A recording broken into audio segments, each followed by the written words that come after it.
Comme Philippe l'a dit ce matin, alors toute bonne chose a une fin. Alors après avoir vu pendant plusieurs dimanches les différents « je suis », on arrive au dernier « je suis », le 7e « je suis », dans un chapitre qui est normalement, vous devriez être familier avec ce chapitre-là. Pourquoi je dis ça? C'est parce que depuis que je suis à l'Église, Jean chapitre 15, à ma connaissance en tout cas, a été enseigné par Philippe au moins 3 fois.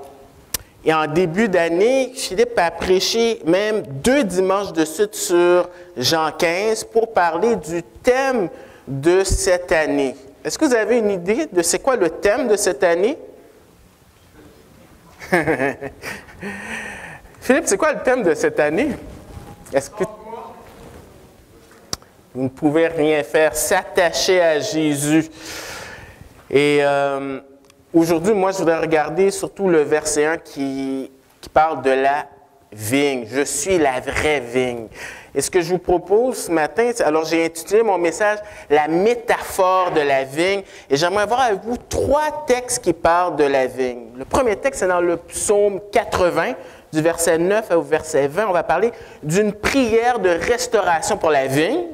Le deuxième texte, c'est dans Ésaïe, le chapitre 5, versets 1 à 7. C'est le chant de la vigne. Et le dernier texte, c'est Jean 15, versets 1 à 8. On parle de la vraie vigne.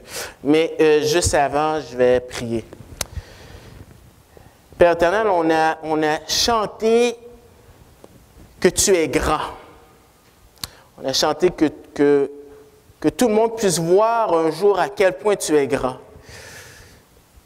Qu'est-ce qui est triste, c'est qu'on peut être chrétien pendant des nombreuses années sans réaliser à quel point tu es un grand Dieu. Et on te demande pardon. On te demande que tu puisses enlever vraiment ce qui nous empêche de te voir, qu'on ait des oreilles de disciples. Tu dis dans ta parole que le Père est glorifié si on porte beaucoup de fruits. Et ce matin, on voudrait que tu puisses être glorifié et que cette parole puisse porter du fruit dans nos vies pour ta gloire. Dans le nom de ton Fils Jésus. Amen. Alors, avant qu'on regarde bien sûr le premier point, j'aimerais regarder avec vous le contexte. Et le contexte se trouve d'abord dans l'Évangile selon Jean. Le danger lorsqu'on ne fait pas une étude systématique, verset par verset, d'un livre de la Bible, le danger, c'est qu'on risque de ne pas avoir une vue d'ensemble. Je voudrais rectifier ça avec vous pour vous dire un peu de quoi cet évangile parle. Bien, Jean parle du salut des hommes. Plus de 80 fois dans son évangile, Jean parle de croire. Alors, si tu crois, si tu mets ta confiance en qui est Jésus, en l'œuvre qu'il a fait, la Bible dit que tu as la vie éternelle. Pertinent de savoir cela, alors que le texte, un des textes on va voir, c'est Jean chapitre 15, qui a été interprété dans l'histoire de l'Église comme un texte qui pouvait justifier qu'on peut perdre notre salut. Mais si on voit le portrait de l'Évangile de Jean, bien, on sait que Jésus nous a donné la vie éternelle. Mais pas juste ça. Jean ne fait pas juste de dire ça, que tu peux avancer, parce que j'ai de la difficulté avec ma manette. Ce que Jean fait aussi dans son évangile, c'est qu'il fait une défense et il nous explique que Jésus est Dieu. Parce que comme à l'époque de Jean, on vit dans une époque où tout le monde a son opinion sur Jésus. Si vous côtoyez des Mormons, ils vont vous parler de Jésus. Ils ont même leur livre, ils vont vous parler de Jésus. Ils vont même accompagner leur livre avec une Bible de Louis II. Mais vous allez réaliser que ce Jésus-là qu'ils annoncent est différent du Jésus de la Bible. Même chose, si vous côtoyez des témoins de Jéhovah, même chose. Ils ont leur Bible et ils vont vous parler de Jésus, mais un Jésus différent de la Bible. Si vous côtoyez des musulmans, la même chose. Et si vous rencontrez des théologiens libéraux, ils vont vous dire la même chose. Donc, l'évangile de Jean, ça nous sert à rectifier le problème et de savoir que Jésus est le Fils de Dieu. Et Jean s'appuie sur Jean 20, versets 30 et 31, à la fin de son livre. Il dit Jésus a fait encore en présence de ses disciples beaucoup d'autres miracles qui ne sont pas décrits dans ce livre, mais ces choses ont été écrites afin que vous croyiez que Jésus est le Christ, le Fils de Dieu, et qu'en croyant, vous ayez la vie en son nom. C'est le but. Et si vous décidez de lire l'Évangile de Jean, vous allez voir que le ministère de Jésus se divise en deux parties. La première partie, c'est qu'après le prologue, si vous voulez, la généalogie divine de Jésus, à partir de Jean 1, verset 19, jusqu'au chapitre 12, lorsqu'il revient à Jérusalem, c'est le ministère public. Jésus interagit avec les gens. Mais si vous lisez le chapitre 12, vous allez voir que Jean dit que malgré tous les miracles que Jésus a faits, la majorité des gens l'ont rejeté. C'est normal parce que Jean nous explique qu'à partir du chapitre 5 en particulier, tu vois qu'il y a une montée d'opposition. Jésus a guéri un paralytique le jour du sabbat, et là tu lis l'Évangile et tu vois que de plus en plus il y a de l'opposition. Jusque lorsqu'il ressuscite Lazare, les chefs religieux ont décidé concrètement d'attraper Jésus pour pouvoir le tuer. Mais Jésus n'est pas mort en martyr. L'Évangile de Jean nous dit que Jésus est en plein contrôle de la situation. Il suit le temps de son Père. Il va mourir pour l'humanité, mais avant qu'il meure, il doit prendre ses disciples en privé. Et qu'est-ce que Jésus fait? Jésus fait la même chose que Moïse dans le livre de Deutéronome, je pense dans Deutéronome 31, la même chose que Josué à la fin de sa vie dans Josué 24. Il va donner ses dernières recommandations en privé aux disciples. Alors c'est dans ce contexte-là qu'on replace Jean chapitre 15. Et si on regarde le chapitre 14, verset 31, juste avant, on nous dit « Mais afin que le monde sache que j'aime le Père et que j'agis selon l'ordre que le Père m'a donné, levez-vous et partons d'ici. » Alors le contexte, c'est qu'il quitte la chambre haute, et en quittant la chambre haute, il se déplace de la chambre haute à Gethsémani. Alors en marchant, probablement, ils ont peut-être vu deux choses. Ils ont peut-être vu le temple avec l'emblème du peuple qui était une vigne, et certainement, ils ont vu pendant qu'ils marchaient la topographie du paysage qui était composée de plein de vignes. Et qu'est-ce que Jésus fait comme un bon enseignant? Il va développer à partir de la vigne que les disciples voient, Jésus va enseigner sur qui il est. Et pour les disciples, il y a tout un arrière-plan dans l'Ancien Testament de la vigne. Et je pense qu'à ce niveau-là, on est désavantagé par rapport aux disciples. Parce que probablement, le jour où le Seigneur est rentré dans votre vie, on vous a recommandé de lire la Bible, l'Évangile qui est excellent. On vous a encouragé à lire le Nouveau Testament, mais l'Ancien Testament, pour plusieurs raisons. Mais le problème, c'est que, surtout les Évangiles, Jésus s'adresse à des Juifs. Et les Juifs ont tout un bagage dans l'Ancien Testament. Et nous ne l'avons pas. Ce qui fait en sorte que quelqu'un qui n'est pas familier avec l'Ancien Testament va manquer des éléments qui pourraient nous aider à mieux comprendre cela. Parce que dans l'Ancien Testament, on parle de vigne à plusieurs reprises, mais il y aurait peut-être deux textes que j'aimerais regarder avec vous. Et probablement, c'est ce que Jésus pensait, ainsi que les disciples. Et un des textes, c'est dans le livre des psaumes.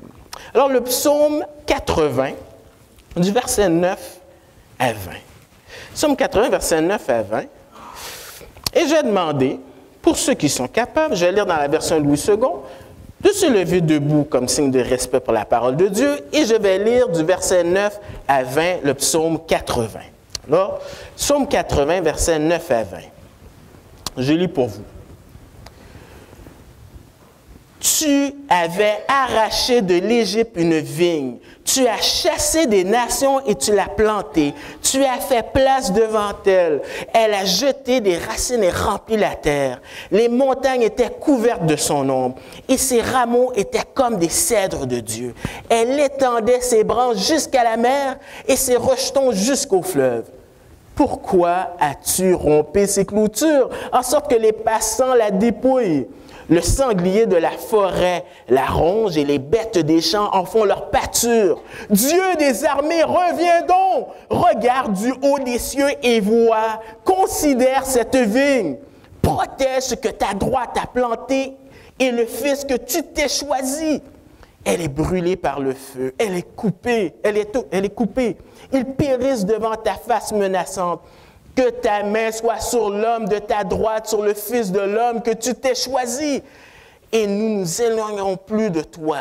Fais-nous revivre et nous invoquerons ton nom. Éternel, Dieu des armées, relève-nous, fais briller ta face et nous serons sauvés. Merci pour vous asseoir. Alors, ce psaume-là, c'est Asaph qui le compose. Et ce psaume-là, il disait en 3 parties. Alors, vous pouvez me dire, mais sur quoi tu te bases, Sam, pour dire que c'est sur 3 parties, 3 strophes? Eh bien, dans le psaume, il y a un mot, une phrase qui revient souvent. C'est « Fais briller ta face et nous serons sauvés ». Par exemple, au verset 4, on dit « Ô Dieu, relève-nous, fais briller ta face et nous serons sauvés ». Au verset 8, « Dieu des armées, relève-nous, fais briller ta face et nous serons sauvés ». Au verset 20, « Éternel Dieu des armées, relève-nous, fais briller ta face et nous serons sauvés ».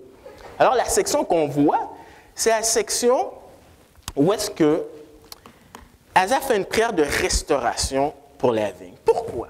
Parce que les autres versets avant nous indiquent, ou du moins Asaph nous décrit la douleur que le peuple ressent. Par exemple, au verset 6, il dit « Tu les nourris d'un pain de larmes, tu les abreuves de larmes à pleine mesure. » Second dit « à triple mesure ». Alors, je ne sais pas, la dernière fois que vous avez pleuré, si vous avez pris un verre et que vous avez essayé de voir combien de millimètres qu'on peut déverser avec des larmes. Alors, on comprend que c'est un langage poétique, mais c'est pour montrer l'intensité de la douleur. Et qu'est-ce qu'il va faire, Asaph? C'est qu'il va demander à Dieu d'intervenir. Mais en intervenant, il va s'exprimer en donnant un cours d'histoire. Alors, s'il donne un cours d'histoire à Dieu, est-ce que ce n'est pas Dieu qui a créé l'histoire? Est-ce que ce n'est pas Dieu qui dirige l'histoire? Est-ce que ce n'est pas Dieu qui est hors temps? Mais qu'est-ce qu'Asaph fait? Asaph veut rappeler ce que Dieu a fait par le passé, et en s'appuyant sur qu'est-ce qu'il a fait par le passé, il est encouragé pour que Dieu puisse intervenir dans le présent. C'est exactement ce qui s'est passé dans Exode 32, versets 11 à 14. Qu'est-ce qui s'est passé dans Exode 32, versets 11 à 14? C'est que Moïse est en train de parler avec Dieu, Dieu est en train de donner la loi à Moïse, et pendant ce temps-là, le peuple est déjà en train d'enfreindre le premier commandement. Ils sont en train de se faire un veau d'or, et Dieu en a marre, et Dieu veut détruire ce peuple-là. Il dit à Moïse, « Moïse, je vais te prendre et je vais recommencer à zéro. » Qu'est-ce que Moïse? Sur quoi Moïse peut s'appuyer? Il peut juste s'appuyer sur les promesses de Dieu. Dire, non, Dieu, tu ne peux pas, tu as fait une alliance, tu as promis à Abraham qu'il y aurait une nation. Tu ne peux pas aller à l'encontre de ta parole. Ça, ce principe-là, ça devrait nous accompagner. Ça sous-entend que Moïse, il connaît sa Bible. Dans Jean 15, versets 7 et 8, il dit que si on prie selon la volonté de Dieu, Dieu nous accorde cela. Mais il faut connaître la Bible. Si tu ne connais pas ta parole, tu vas dire plein de choses dans tes prières là, qui vont à l'encontre de ce que Dieu dit. Et ça, c'est un beau principe. Et Asaph se base sur ce principe-là. Alors, dans son cours d'histoire, dans sa prière, il commence avec la gloire du passé de la vigne. On pourrait paraphraser le bon vieux temps. Est-ce que ça vous est déjà arrivé de penser à ça? Moi, je dois confesser que très souvent, je pense à ça. J'ai pensé à ça il y a exactement à peu près 2 semaines. Parce qu'il y a 2 semaines de cela, j'étais à ma graduation pour mon diplôme. Et donc, on était dans une église qui peut contenir des centaines de personnes. Je pense qu'on était environ 250, un peu plus, un peu moins. Et dans cette foule-là, je vois un individu qui était au secondaire avec moi, secondaire 5. Je ne l'ai pas revu depuis 1988. Alors, je reviens à la maison, j'ouvre mon album, je le reconnais, je dis oui, c'est bien lui. Mais en même temps, j'en profite pour regarder mon visage et je me dis, oh boy. J'avais plus de cheveux dans ce temps-là. Il me semble que j'étais beaucoup plus en forme.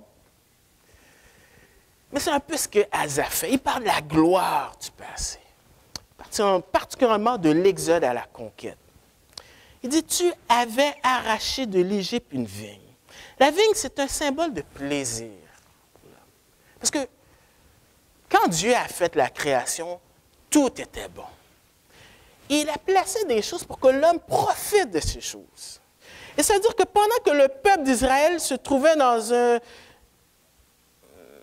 à une époque où il souffrait, Dieu n'était pas indifférent. D'ailleurs, même, il va dire dans Exode 4 qu'Israël le compare à son fils, son premier-né. Et remarquez le nombre de fois qu'on mentionne « tu ». Tu avais arraché de l'Égypte une vigne, tu as chassé des nations, et tu l'as plantée, tu as fait place devant elle. C'est toujours l'initiative de Dieu. D'ailleurs, l'Exode est une image de la rédemption, c'est-à-dire les Israélites étaient esclaves, ils ne pouvaient pas sortir par eux-mêmes, c'est la même chose avec nous, il a fallu que Dieu vienne nous sauver. Et même si d'un point de vue historique, c'est Moïse qui a conduit le peuple, c'est Josué qui a combattu, ils n'étaient que des instruments. Celui véritablement qui était derrière, c'est Dieu qui l'a fait. Mais aussi, on voit dans l'histoire aussi que ce n'est pas juste arrêté là, c'est passé de la conquête à la royauté. Je ne sais pas si vous avez déjà déménagé dans votre vie. Il y a différentes raisons pour déménager. Je me souviens quand Lisa et moi, on est revenus du Nouveau-Brunswick, on habitait sur la rue Rivard à Laval. Pour plusieurs raisons, on est parti, mais une des raisons, c'est que l'appartement était petit. Et ici, on voit à quel point Dieu les a placés dans un pays où est-ce qu'ils pouvaient s'étendre. Au verset 12, on nous dit « Elle étendait ses branches jusqu'à la mer, c'est-à-dire la Méditerranée, et ses rejetons jusqu'au fleuve, c'est-à-dire l'Euphrate. » Asaph reprend ce qui a été dit dans Deutéronome 11, verset 24. Dans Deutéronome 11, verset 24, c'est Moïse qui dit, ou Dieu par l'intermédiaire de Moïse, tout lieu que tes pieds franchiront, ils vont t'appartenir. Il donne les mêmes dimensions. Mais on voit aussi qu'il y a une image de prospérité et d'expansion. Parce que Dieu, ce n'est pas un Dieu qui est chiche. Quand il donne avec abondance. D'ailleurs, il a décrit ce pays comme un pays qui coule le lait et le miel. Et au verset 11, on nous dit, les montagnes étaient couvertes de son ombre. C'est-à-dire que la vigne est tellement grande qu'elle peut couvrir une montagne. On sait que c'est un langage quand même poétique, mais c'est à quel point Dieu les a bénis. Il continue, il dit, ces rameaux étaient comme des cèdres de Dieu. Il y a cette idée de majesté, il y a cette idée de stabilité. Je vous ai déjà dit, je suis allé au Liban, et à un moment donné, on nous a fait visiter un parc national, où est-ce qu'il y avait un cèdre du Liban qu'on nous dit qu'il était là depuis au moins 2000 ans. Et ça, c'était la belle époque avec Salomon et David. Oui, le bon vieux temps. Mais, c'est quoi la réalité du présent maintenant? La réalité du présent, c'est qu'il n'y a plus de protection. Le verset 13 dit, « Pourquoi as-tu rompé ces clôtures, en sorte que tous les passants la dépouillent? » Et le mot « clôture » ici, c'est le même mot qui est utilisé dans Job 1, verset 10. Dans Job 1, c'est Satan qui veut attaquer Job, mais il sait très bien qu'il ne peut pas le faire parce que Dieu a mis une clôture pour le protéger. Ici, Asaph dit, il n'y en a plus de protection. Ça veut dire que les frontières, là, les nations peuvent venir. Et c'est la destruction de la vigne. Le terme qu'il utilise, c'est le sanglier de la forêt, la ronge et les bêtes des champs en font leur pâture. Remarquez, le sanglier, c'est impur. Et probablement, c'est cette image qu'il y a une nation qui est venue, qui a démoli le peuple, et les autres peuples en profitent pour piller, pour prendre les choses. Et probablement, peut-être le royaume du Nord. Pourquoi? C'est parce que dans la Septante, qui est la traduction de l'Ancien Testament en grec, il y a un petit titre qui est mentionné, puis on mentionne que le psaume 80, c'est peut-être les Assyriens qui sont venus prendre les Israélites et les déporter. C'est peut-être pour ça qu'on retrouve dans le verset 3 le nom de tribus du royaume, entre autres du Nord.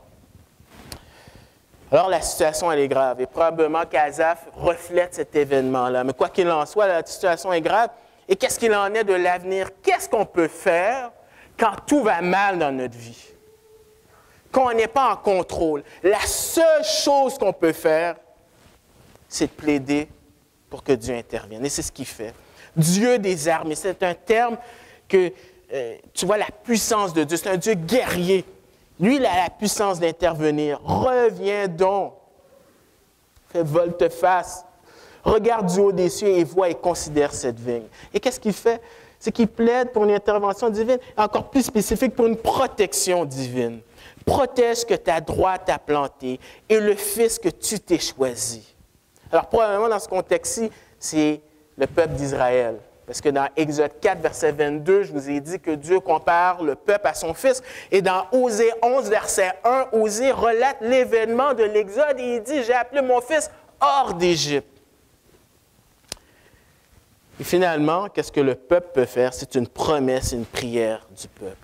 « Et nous nous éloignerons plus de toi. Fais-nous revivre et nous invoquerons ton nom. » Vous voyez, il y a cette dualité entre la souveraineté de Dieu et la responsabilité de l'individu. Et dans les trois textes qu'on va voir, il y a ce qui semble être une tension, mais qui est présente. Nous nous éloignerons plus de toi. Alors, qu'est-ce qui s'est passé? Probablement, il y a eu l'apostasie, l'abandon de la foi. On rejette Dieu. Et Moïse avait dit, je pense dans Deutéronome 27, si tu obéis, tu vas bénéficier du pays. Mais si tu désobéis, il va y avoir des malheurs sur toi. Et un de ces malheurs-là, c'est qu'il va y avoir une nation qui va venir d'une autre langue, qui va te prendre et qui va te déporter. Mais si tu demandes pardon, si tu fais volte-face, eh bien, tu vas revenir dans le pays. La repentance mène toujours à la restauration. Ça, c'est ce qui s'est passé avec la métaphore de la vigne, particulièrement pour le psaume 80. Là, je vous invite à voir un autre texte, c'est dans Ésaïe chapitre 5. On va voir le chant de la vigne. Ésaïe chapitre 5, versets 1 à 7. Je chanterai à mon bien-aimé le cantique de mon bien-aimé sur sa vigne. Mon bien-aimé avait une vigne sur un coteau fertile. Il en remua le sol, ôta les pierres et mit un plan délicieux. Il bâtit une tour au milieu d'elle et il creusa aussi une cuve. Puis il espéra qu'elle produirait de bons raisins, mais elle a produit de mauvais. Maintenant donc, habitants de Jérusalem, hommes de Juda, soyez juges entre moi et ma vigne. Qui avait-il encore à faire à ma vigne que je n'ai pas fait pour elle? Pourquoi, quand j'ai espéré qu'elle produirait de bons raisins, en a-t-elle produit de mauvais? Car je vous dirai maintenant ce que je vais faire à ma vigne. J'en arracherai la haie pour qu'elle soit broutée. J'en abattrai la clôture pour qu'elle soit foulée aux pieds. Je la réduirai en friche et elle ne sera plus taillée ni cultivée. Les ronces et les épines y croîtront, et je donnerai mes ordres aux nuées afin qu'elle ne laisse plus tomber la pluie sur elle. La vigne de l'Éternel des armées, c'est la maison d'Israël. Et les hommes de Juda, c'est le plan qu'il chérissait. Il avait espéré de la droiture, et voici du sang versé. De la justice, et voici des cris de détresse. Alors, le contexte ici, c'est Ésaïe, cette fois-ci, qu'est-ce qu'il fait? C'est qu'il nous présente un chant. C'est un chant sous forme de parabole qui donne une description de la vigne et du vigneron. Et ce chant-là va passer de la lamentation à de l'instruction. Pourquoi il fait ça? C'est parce que le but du chant, ce n'est pas pour nous divertir, mais c'est pour nous enseigner quelque chose. Et pourquoi il utilise un chant d'une vigne pour pouvoir enseigner? Bien, le contexte, c'est qu'il a affaire à un peuple qui est insouciant des choses spirituelles. Dans le verset 11, on nous dit « Malheur à ceux qui de bon matin courent après les boissons enivrantes et qui bien avant, dans la nuit, sont échauffés par le vin. » Au verset 22, « Malheur à ceux qui ont de la bravoure pour boire du vin et de la vaillance pour mêler des liqueurs fortes. » Alors, la question, c'est, on a affaire à des gens qui sont saouls. Et comment tu fais pour gagner l'attention d'un peuple qui est insouciant et qui ne se préoccupe pas des choses spirituelles? Je me souviens une fois, je témoignais à quelqu'un qui était saoul, qui avait beau parler, donc j'ai juste donné un traité. Et qu'est-ce que Ésaïe fait? Ésaïe, il dit, OK, j'ai affaire à des gens là qui aiment boire, mais on va parler de quelque chose qui va attirer leur attention. La vigne, le vin. Hein? C'est dans ce contexte-là qu'il profite. Et qu'est-ce qu'il veut faire? Qu'est-ce qu'il veut enseigner? Il veut enseigner la bonté et soin envers la vigne. Regardez. Tout d'abord, il y a un bon emplacement. Il dit, « Mon bien-aimé avait une vigne sur un coteau fertile. » Alors, j'aime bien Parole de vie. Parole de vie explique, le traduit par une petite colline qui est fertile. Alors, elle est bien placée pour avoir les rayons du soleil pour croître. Et dans l'hébreu, c'est pas fertile. C'est littéralement fils de graisse ou fils d'huile. Mais il faut se rappeler qu'à cette époque-là, la graisse, l'huile, c'est quelque chose qui est précieux, ça a de la valeur, c'est une idée de richesse. C'est pour ça que dans Lévitique, Dieu dit « Apportez-moi la graisse ». Alors, c'est une image pour montrer que le vigneron place la vigne dans un endroit où est-ce qu'il peut croître. Mais si vous avez déjà planté, des légumes, des fruits, vous savez qu'il ne faut pas juste avoir un bon emplacement. Il faut aussi préparer le sol et protéger. C'est ce qu'il fait au verset 2. Il en remua le sol et gardait en tête que la topographie de ce pays, il y a beaucoup de pierres, donc il faut creuser, donc il faut qu'il travaille. Il ôta les pierres et mit un plan délicieux. Il bâtit une tour au milieu d'elle. Ce n'est pas comme dans Ésaïe chapitre 1, verset 18, lorsqu'il dit qu'il a juste placé une hutte, une cabane. Non, non, là c'est vraiment en détail. Il y creusa aussi une cuve. Dans l'original, c'est encore plus frappant. Mais il y a une raison pourquoi il fait ça. Il ne fait pas ça juste pour le plaisir de le faire. Il a l'intention de faire du vin avec ça. Il y a un but bien précis. Alors, normalement, le résultat, c'est qu'il devrait avoir des bons fruits pour pouvoir faire son vin. Le texte dit, puis il espéra qu'elle produirait de bons raisins, mais l'ironie, c'est qu'elle a produit de mauvais. Encore une fois, il y a cette tension entre la souveraineté de Dieu et la responsabilité de l'individu. Ici, c'est sous forme d'une vigne. Mais qu'est-ce que Ésaïe va faire? Ésaïe, qu'est-ce qu'il va faire? C'est que il va poser une question. Il va demander aux gens d'évaluer. On a parlé de ça dans notre groupe de mi-semaine. On a parlé de comment Jésus était un expert à poser des questions. Des questions pour forcer les gens à réfléchir. Et je pense que nous vivons à une époque, lorsqu'on côtoie des non-croyants, il faut prendre ce que la Bible dit et demander à Dieu de la sagesse pour pouvoir communiquer avec nos contemporains. Parce que la Bible, souvent, présente Dieu ou les prophètes ou Jésus poser des questions pour que ce soit l'interlocuteur, pour que ce soit la personne même qui vient à une conclusion, à réfléchir.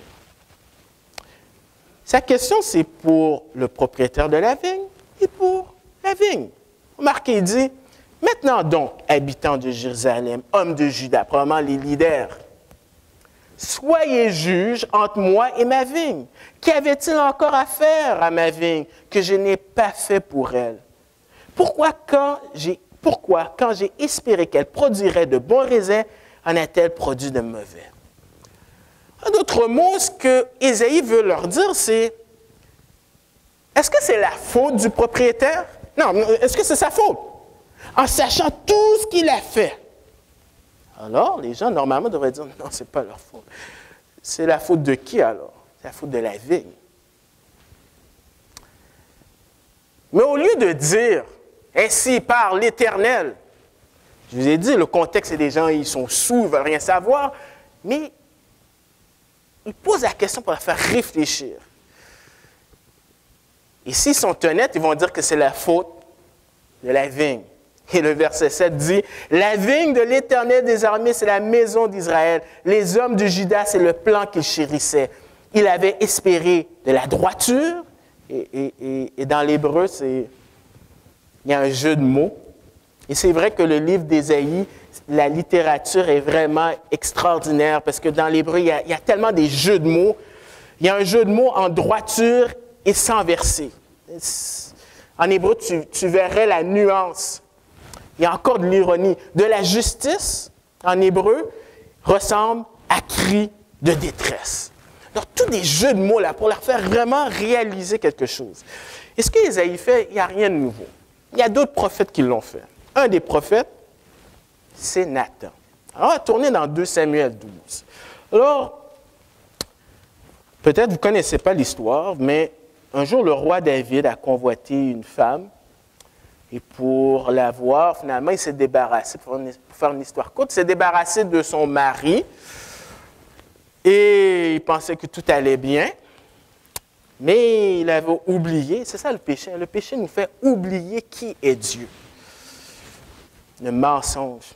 On déforme un Dieu, on le met à notre image, comme s'il est plus omniscient, comme s'il ne voit plus, comme si c'est plus un Dieu qui est saint. Et un jour, Nathan le confronte, et au lieu de dire « l'Éternel, voici ainsi parle l'Éternel, David, tu as péché ». Non, il prend une autre tactique. Alors, je vais lire de 6 à peu près. L'Éternel envoya Nathan vers David, et Nathan vint à lui, et lui dit, il y avait dans une ville 2 hommes, l'un riche et l'autre pauvre. Le riche avait des brebis et des bœufs en très grand nombre. Le pauvre n'avait rien du tout, qu'une petite brebis qu'il avait achetée. Il la nourrissait et elle grandissait chez lui avec ses enfants. Elle mangeait de son pain, buvait dans sa coupe, dormait sur son sein. Il la regardait comme sa fille. Un voyageur arriva chez l'homme riche et le riche n'a pas voulu toucher à ses brebis ou à ses bœufs pour préparer un repas au voyageur qui était venu chez lui. Il a pris la brebis du pauvre. Il l'a apprêtée pour l'homme qui était venu chez lui. Verset 5. La colère de David s'enflamma violemment contre cet homme et il dit à Nathan, « L'Éternel est vivant, l'homme qui a fait cela mérite la mort. Il rendra 4 brebis pour avoir commis cette action et pour avoir été sans pitié. » Et Nathan dit à David, « Tu es cet homme-là. » David a compris. Pas besoin de dire « Ainsi parle l'Éternel », il a compris. La Bible, c'est un miroir. Et pourquoi on n'aime pas la Bible? Parce que la Bible nous dit la vérité sur qui on est.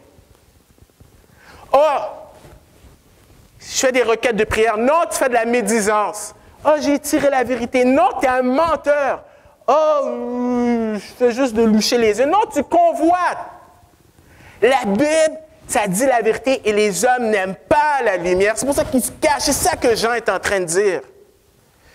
Mais David, heureusement, parce que c'est un homme dont le cœur est selon Dieu, il se repent. Et on aurait souhaité que le peuple puisse comprendre cela. Mais si vous lisez Ésaïe 6, il va dire, Seigneur, jusqu'à quand?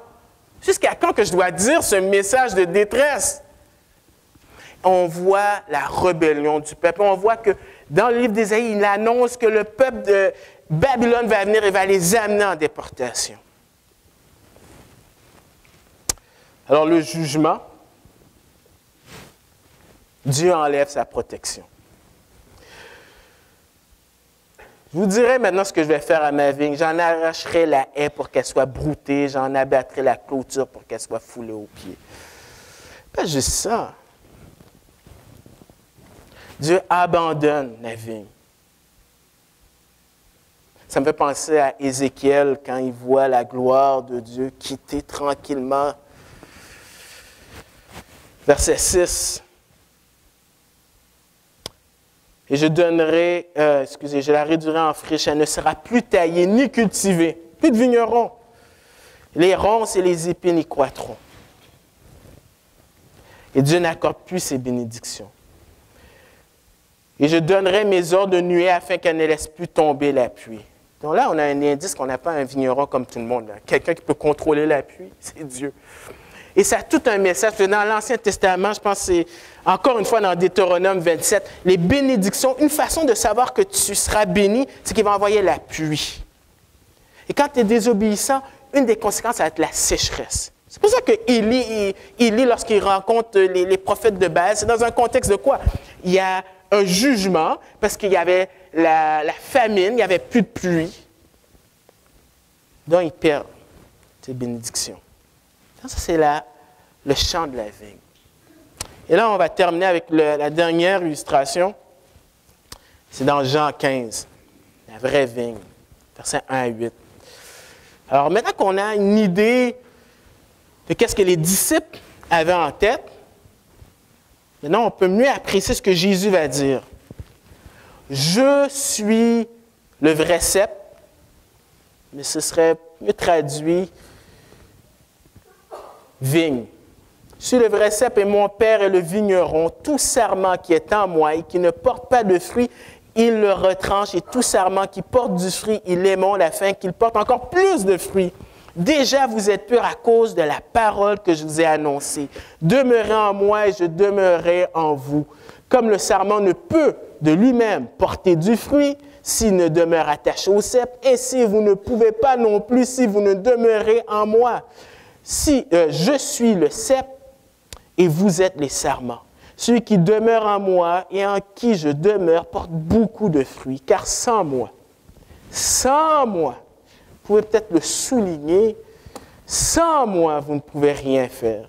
Si quelqu'un ne demeure pas en moi, il est jeté dehors comme le sarment, et il sèche, puis on le ramasse et on le jette au feu et il est brûlé. Si vous demeurez en moi et que mes paroles demeurent en vous, demandez ce que vous voudrez et cela vous sera accordé. Si vous portez beaucoup de fruits, c'est ainsi que mon Père sera glorifié et que vous serez mes disciples.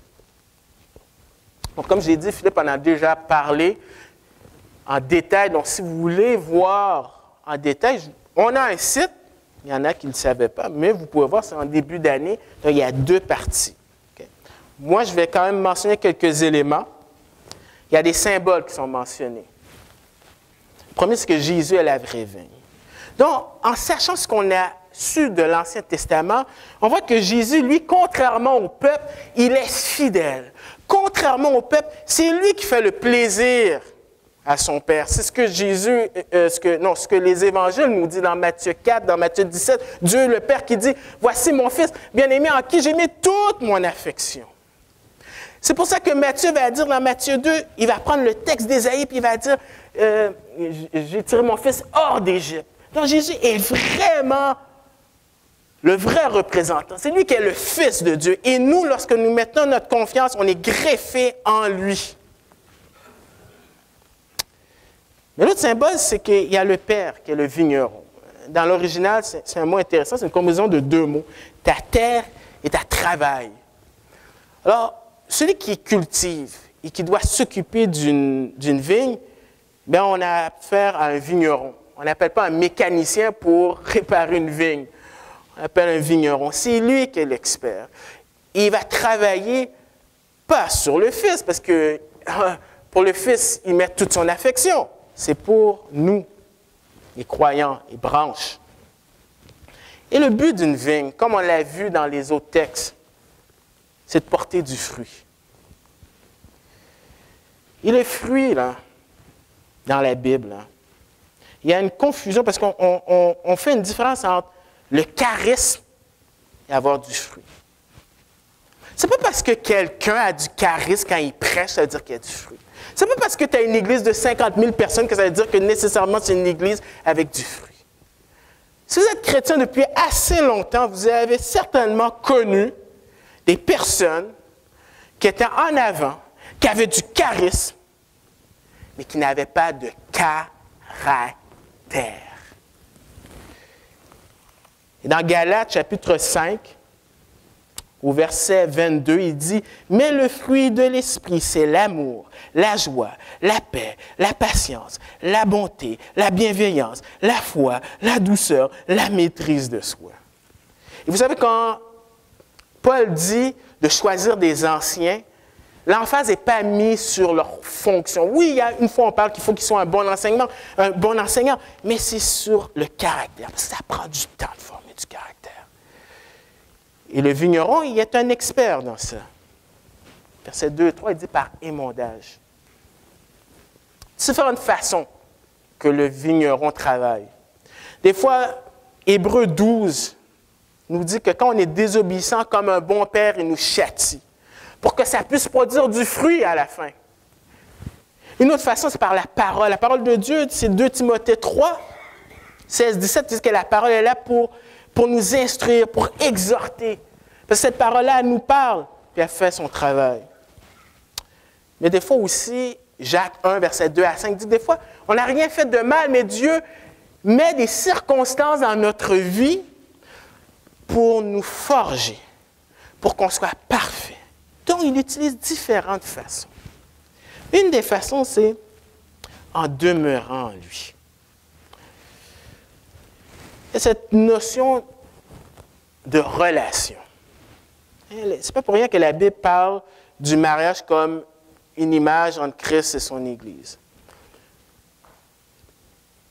Alors, les chrétiens comme les non-chrétiens, les experts dans un mariage qui traitent des problèmes conjugaux, ils disent qu'il faut au moins 3 choses. Il faut passer du temps, il faut pouvoir régler les affaires le plus vite possible, il faut communiquer. Et dans Jean 15, verset 7, Jésus dit, « Si vous demeurez en moi et que mes paroles demeurent en vous. » Si tu ne prends pas du temps à développer ta relation avec Dieu, avec la parole, parce que Dieu te parle par la parole et toi, tu lui parles par la prière. Tu peux faire n'importe quoi, mais ce n'est pas vrai que tu auras une relation avec lui, une relation médiocre.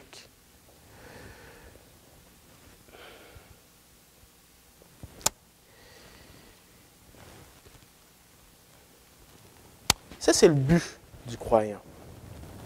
Ce n'est pas vous qui m'avez choisi, mais moi, je vous ai choisi, je vous ai établi afin que vous alliez, que vous portiez du fruit et que votre fruit demeure. C'est quoi ton but dans la vie? Ton but dans la vie, ce n'est pas métro, boulot, dodo. Ton but dans la vie, ce n'est pas dire « Oh, je suis sauvé, j'ai l'assurance en fer, whoopi! » Non. Tu as été créé pour porter du fruit. Et le résultat de demeurer avec lui, c'est de porter encore beaucoup de fruits. Et ultimement, glorifier Dieu. Si vous portez beaucoup de fruits, c'est ainsi que mon Père sera glorifié et que vous serez mes disciples. Alors ce matin, je suis désolé de vous décevoir, mais la vie ne tourne pas alentour de vous. C'est Dieu. C'est lui qui doit être au centre. Et ça aussi, c'est la volonté de Dieu. Ah, dans les librairies chrétiennes, là, tu veux voir un best-seller, là, c'est « Quelle est la volonté de Dieu dans ta vie? » Ça, là, ça se vend vite. Mais la volonté de Dieu, c'est que tu portes du fruit et que lui soit glorifié à travers ça. Ça veut dire que dans n'importe quelle situation, tu l'adaptes pour toi. Seigneur, tu veux que je porte du fruit, tu veux que je sois glorifié. Comment je peux te glorifier au travail? Comment je peux te glorifier à la maison? Comment je peux te glorifier à l'école? Comment je peux te glorifier dans mon couple? Là, c'est la métaphore par rapport à la vraie vigne. Dans en conclusion, on vient de voir une prière pour une restauration d'une vigne. On a vu le chant de la vigne. On a vu Jésus qui est la vraie vigne.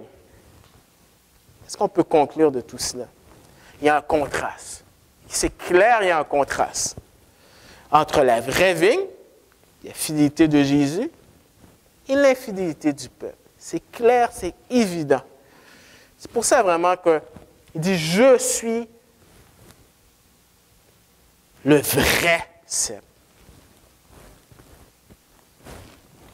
Tu peux avancer, s'il te plaît? Porter du bon fruit.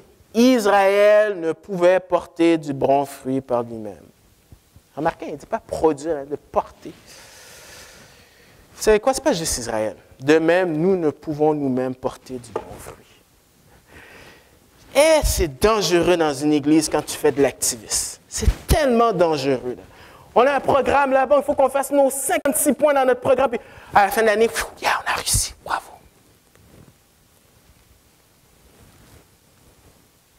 Le moyen, nous devons être greffés à Jésus. Enchanté, Jésus soit le centre. Les religions, là, c'est de faire des œuvres pour essayer de satisfaire Dieu. Et comme chrétien, on peut même tomber dans ce piège-là de faire de l'activisme. Mais ce que Jésus nous enseigne, c'est qu'on est greffé à lui. Parce que l'orange ne dit pas en elle-même, je dois grossir, je dois grossir, je dois grossir. Non, c'est la sève. Il doit rester attaché. Et nous aussi, c'est comme ça qu'on peut être attaché. Que ce soit une réalité pour nous. Prions.